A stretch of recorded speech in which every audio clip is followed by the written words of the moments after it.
Kimi no Na wa atau Your Name. Ya gue rasa lu pada nggak asing lah sama ini movie. Salah satu best movie ever. Ratingnya tinggi, populer, dan selalu dibahas. Buat gue emang layak. Dia punya visual yang indah, ceritanya detail, unik, dan walaupun topiknya agak berat nih, masalah pertukaran tubuh sama beda timeline, gua rasa secara general lu bakalan paham. Tanpa berlama-lama, ini review gua buat Kimi no Na wa. Ini ceritanya tentang pertukaran tubuh. Sebenarnya apakah hal ini baru? Enggak. Ada dua anime yang pernah ngelakuinnya, yaitu Kokoro Connect sama One Piece pas arc Pangazar. Cuma ini movie beneran fokus dan penjelasannya logis serta detail. MC kita, Mitsuha sama Taki, pas ketukar, mereka langsung kepo sama tubuhnya mereka. Dan gimana cara mereka berperilaku, ya sesuai sifat asli mereka. Taki di tubuhnya Mitsuha itu sering megang opai.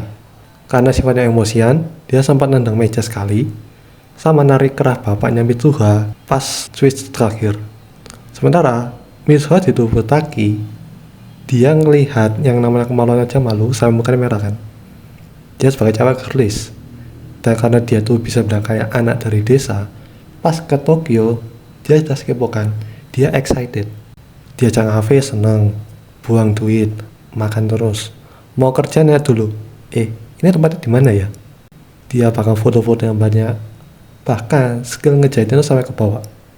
Gua sukanya karena sifat mereka ini gak langsung berubah, nggak kara-kara yang dipinjemin tubuh ngomel kayak, woi lu harus begini. Ya gua rasa dia mau nge-try sih, cuma kan gak bisa instan. Gak mungkin juga kan orang emosian jadi kalem modalnya cuma seminggu. Dan inilah alasan kenapa semua temennya itu pada sadar, lah ini bocah kok kayak beda banget ya, ini orang kena penyakit apa anda. Nah masa switch body ini ada plot twistnya, karena timeline mereka itu beda 3 tahun. Taki 2016 itu ada di poster kelihatan. Nah Mitsuha ini di 2013 nggak ada tanda-tandanya. Mungkin banyak dari kalian yang nggak sadar termasuk gua, karena ya jelas Mitsuha itu kan di desa kecil yang masih ada kebudayaan setempat kan, masih ada adatnya. Kalian mau tahu 2013 dari mana caranya ada? Poster, HP, TV, sama pembicaraan itu gak ada tanda-tanda 2013. Kalau kalian ngeliat dari HP, itu bukan bukti yang kuat sih. Karena lagi-lagi, lo pasti ngerasa itu beda dari strata ekonomi. Kayak ibarat gini, orang yang kerja di SCBD bisa beli iPhone 15. Gua dari kota kecil cuma bisa mungkin iPhone 9 atau 10. Kalau gua jejer, orang pasti mikirnya kayak, oh ini orang kaya, oh ini orang miskin. Bahkan karena, oh ini mah orang dari 3 tahun yang lalu. Ya sebenarnya gak mau 3 tahun sih, mau dibilang 3, 5, 7, mungkin gua pun gak bakal sadar dan bakal kaget. Nah di tengah cerita, Taki kan mutusin pas tahu Mitsuha-nya mati kan. Dia mikir, gimana nih cara nyelamatinnya. Dia tuh minum kuci kamikaze, punyanya Mitsuha di kuil dewa yang ditaruh tuh. Sempat nih ketopan pas peristiwa Half-Life. By the way, ini udah jelaskan di awal, cuma mungkin kalian bakal ke-skip. Jadi di Hitomori, Half-Life itu istilah buat senja. Secara teoritis, itu periode waktu sebelum matahari terbit dan setelah matahari terbenam. Nah, kalau di ceritanya ini itu di Hitomori, mereka tuh punya kepercayaan pas senja ada chance dunia itu kabur dan bertemu dengan yang mirip manusia. Nah, dalam kasus ini, mereka beda timeline 3 tahun nih. Akhirnya, dalam POV-nya Taki, Mitsuha itu bukan manusia, dan sebaliknya. Makanya mereka pas peristiwa senja, mereka bisa ketemuan. Nah, alasan kenapa cuma bentar, ya karena senja itu bisa benar tergantung lokasi sama ketinggian. Dan setelah problemnya kompleks itu selesai, diselamatin, mereka pun balik ke badan asli. Jadi, secara penyitaan tentang pertukaran tubuh ini, gua rasa yang the best. Kedua, di Kimi no Na wa kita sering nemuin namanya istilah movie tragedi. Dan ya benar, itu tentang komedi amat. Nah, karena pengen ketemuan, Taki kan nge-investigasi bareng Okudera sama Tsukasa. Lewat ingatannya digambar tuh lokasi sekolahnya Mitsuha. Dia ngelilingi kota dan akhirnya dia tahu pas ada bapak-bapak tukang ramen itu bilang, lah itu kan Hitomori, tempat jatuh meteor 3 tahun yang lalu. Buat gua agak gak kepredik. Kenapa? Karena genre cuma 3, supernatural, drama, romance abstrak. Mungkin terutama buat lo yang tanpa adanya spoiler ya, pasti nggak usah kaget. Dan Kompas ini jadi bencana. Jadi Kompas ini kan kepisah 2 dan jadi hujan meteor. Dan ternyata ini bukan kejadian pertama by the way. Kedua, sebenarnya 1200 tahun yang lalu dibilangi sama si Tesi. Karena tahu fakta ini, Taki switch body lagi kan. Nah dia tuh ngobrol plan sama Tesi sama Sayaka. Tesi disuruh ngebom, saya suruh buat pengumuman di sekolah. Dah kita ke sekolah biar semuanya aman. Tapi bapaknya Mitsuha nggak percaya. Buat gue ini aneh. Maksudnya gini loh, sebagai bapak, lo ngeliat anak kandung lo itu sifatnya beda. Tiba-tiba datang ngomong komet bakalan bunuh satu desa. Kenapa nggak diinterogasi gitu loh? Detail nih komet gimana, jam berapa, nggak ditanya. Lebih depan tuh nggak dijelasin kalau di movie-nya kan. Pokoknya tiba-tiba gagal. Si Taki duduk dengan Mitsuha ngomong, dah kita lanjutin plan kita. Plan Mitsuha, Sayaka sama Tesi jalan. Cuma orang-orang ini gak percaya. Dan pas Sayaka sama Tesi kenangkap, mereka kayak nyesel kan, kayak anjir gua gak bisa bantu banyak. Warga jelas ada yang percaya ngungsi, ada yang gak peduli. Ada anak buah yang ngutip perintah bosnya.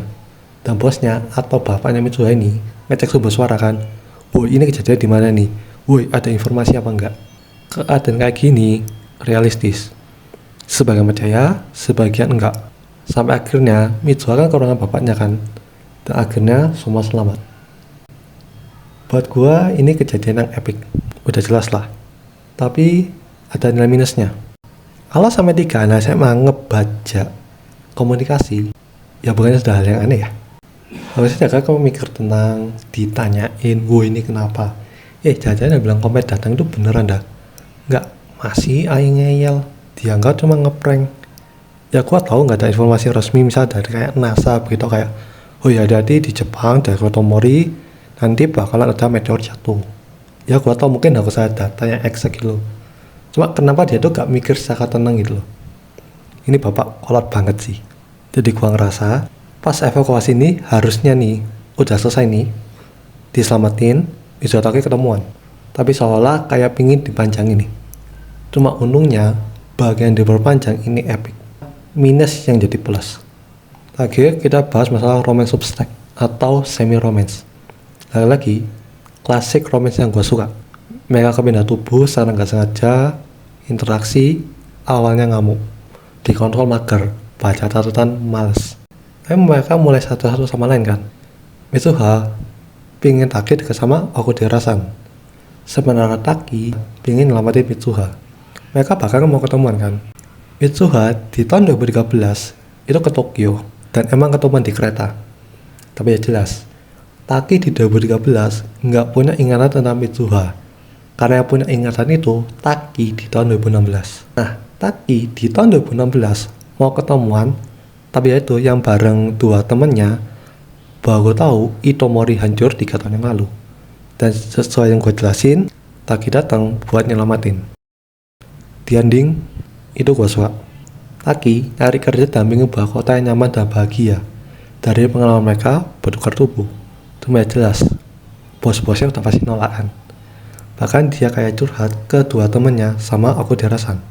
Nah, pas bawakan adegan mereka ngelewatin, udah jelas kan mereka kayak terhubung sama takdir. Yang ujung-ujungnya di tangga yang klimaks momen ini. Dia nanya kan, apakah kita pernah ketemuan? Dua-duanya nangis dan ngomong, iya. Dan momen paling epic, pas mereka nanya bareng, Kimi no namae wa, atau namamu siapa? Dibuat open ending. Ini lebih bagus menurut gua ketimbang kalau ada tambahan scene jalan bareng. Endingnya perfect. Kesimpulan, rating tinggi, populer, award winning, dianggap best movie. Ini worth it buat ditonton. Visualnya emang gila, smooth, lagunya memorable, kecuali yang kedua. Sumpah, itu disetel pas bareng ngomong, dan ngomong itu bener-bener banyak. Jadi musiknya itu kayak gak bisa dinikmati kalau buat gua. Cuma ya kalian tetap bisa nyari di YouTube, cari aja. Nah, lagu yang bener gimana? Kayak yang pertama sama terakhir. Jadi lagunya itu masih bisa kita resapi. Nah, akhirnya momen itu buat kita lebih ngefeel. Soal hubungan mereka berdua udah jelas. Orang asing, awalnya gak pedulian, adu bacot, dan akhirnya mereka saling pedulikan. Taki nyelamatin Mitsuha, dan dalam jeda 5 tahun, mereka ketemuan di real life. Kelemahan yang lain, ya cerita yang gua rasa tadi, kayak mau diperpanjang, pas adegan bapaknya gak setuju. Cuma, meskipun ada kedua kelemahan ini, gua rasa ini tetap masterpiece.